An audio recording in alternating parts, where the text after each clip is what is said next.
Hey guys, this is just another look at the H3-45. Thought I'd show you all the different bays and some of the things I've got going on. So inside bay 1 here we've got a couple different slide out trays. These are full slide out trays, so they'll come all the way out. It makes it real nice. So both of these will do that. These things here, they just shut nice and easy. A couple of them I need some more springs for, so I've ordered some from Prevost parts. This one here, if you guys can see, that is a entertainment bay. I'm going to end up tearing that box out and putting in some different speakers as well. I'd also like to get a pull-out tray and put a grill inside of there. So I'm working on it. Go ahead and shut this.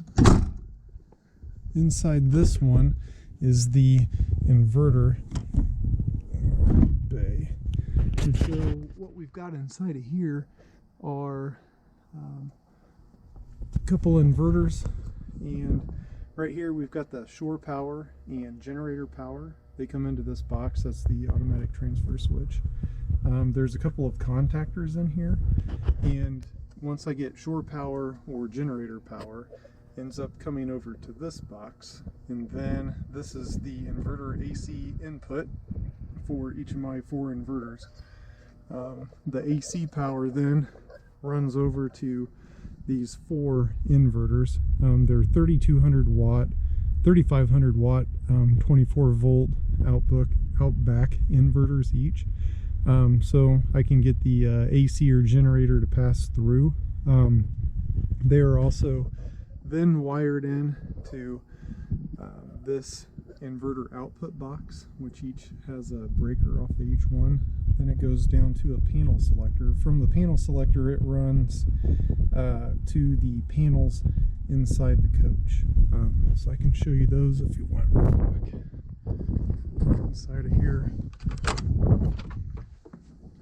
winterize the bus at least as best I could, so I don't have anywhere to put it yet.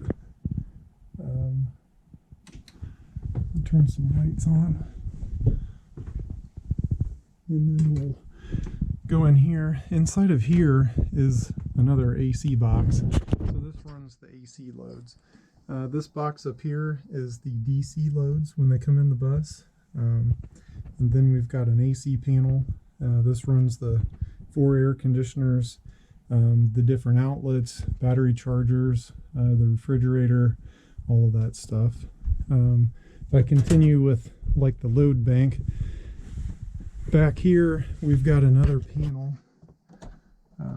It turns on when you open the door, but inside of here is all of the relays. So this is all of the relays.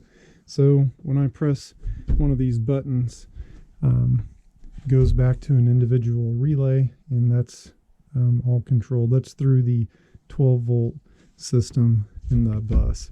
And this is just specific to American Coach. Any of the other manufacturers, they may have done something completely different. Make sure I get my lights off here. So that's kind of our power system. Up front is kind of the old legacy, and then the newer. So the panel there, that shows the different AC voltage legs and amps and volts coming in. This still does show the batteries. There's 6 245 amp 12 volt batteries, and then they're tied together into parallel at the end for 24 volts. But this outback mate, it's the old mate 1, controls all the inverters. And I'm looking at if I get a solar panel and a solar charger to update that to the mate 3. But we'll see. Got my dog in there, so I need to leave the door open. So that's this one here. And again, these inverters then are routed to 6 245 amp AGM batteries. And so again, these are 12 volt, so it's 24. So these inverters, all 4 of them, they share the 24 volt load, and then they throw that into the AC system. I've got this bay blocked, but it's just a water, and it's the other side. This bay here, you open it up, and this is the Prevost coach bay. So this allows easy access to the air filter, water separator, and then the side of the engine. It also is how you can open up the back bay. So I can shut this. This back bay will open up and show the engine in here. And so it's all cleaned up. It's been a good engine so far. It's a 12.7 liter Detroit diesel series 60. We've got our different alternators, and then also the coolant one there. This is what drives the fan blades, keeps it cool. This up here is the antifreeze, holds 24 gallons, so should be enough.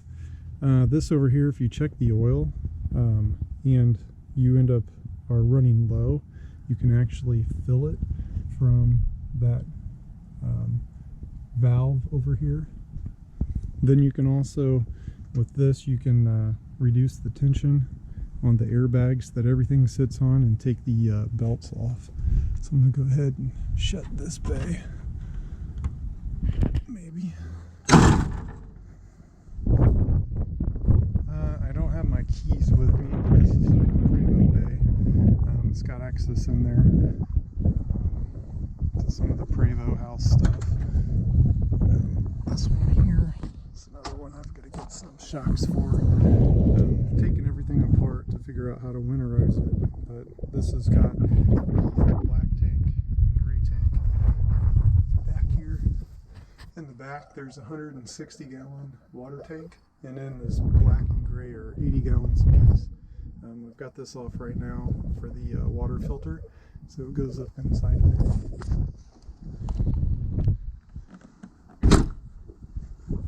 This bay right here is the Aqua Hot. So this guy ends up providing both hot water, and then it also does a hydronic heating inside, and it also provides some heating to the engine block. And then also, if the engine block's running, it backfeeds this, so you can get some heat out of it while you're driving.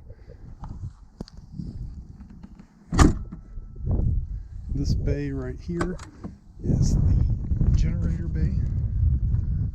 So it's got a Yanmar 20,000 watt generator in it. It's liquid cooled and runs real well.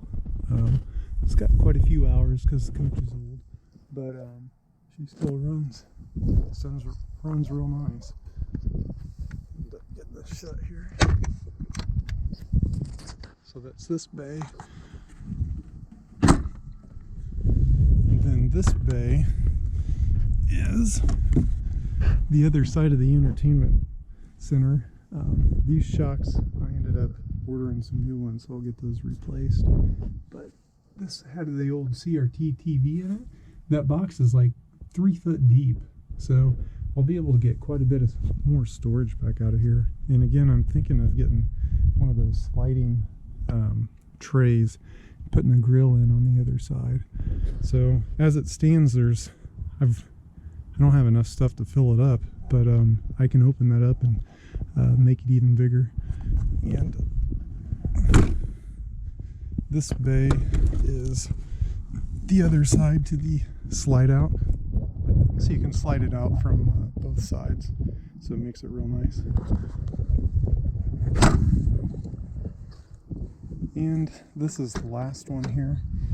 It's another Prevost bay. So we've got a bunch of circuit breakers to the bus. Down inside of here we've got the windshield wiper jug, and then back inside of there is the actual air compressor, and this is the accessory air up here. So I've got a little leak in the accessory air, so I'm gonna have to chase that down when it gets a little warmer out. It's just too cold, gets too dark too quick to try to figure it out right now. So that's kind of the different bays on the H3. This is specific to mine. All of the different bays are different on every coach. I've got the 4 rooftop airs, so some of the bays on some of the other coaches, they get filled up with different other airs. Got an airplane flying over. What I'm working on here is my brother works for a company, and we're gonna look at putting this Sentry unit on, and what it'll do is quite a few things. You can monitor the 12 volt system and then the 24 volt, and then it will also measure temperature, and then you can have 3 different I think inputs and outputs on it. So looking at trying to figure out how to best make that work for a coach. So that's kind of it for now. It's cold. We're going to plan a trip to Florida in late December, so we'll show you everything there, but it's kind of it right now. Thank you.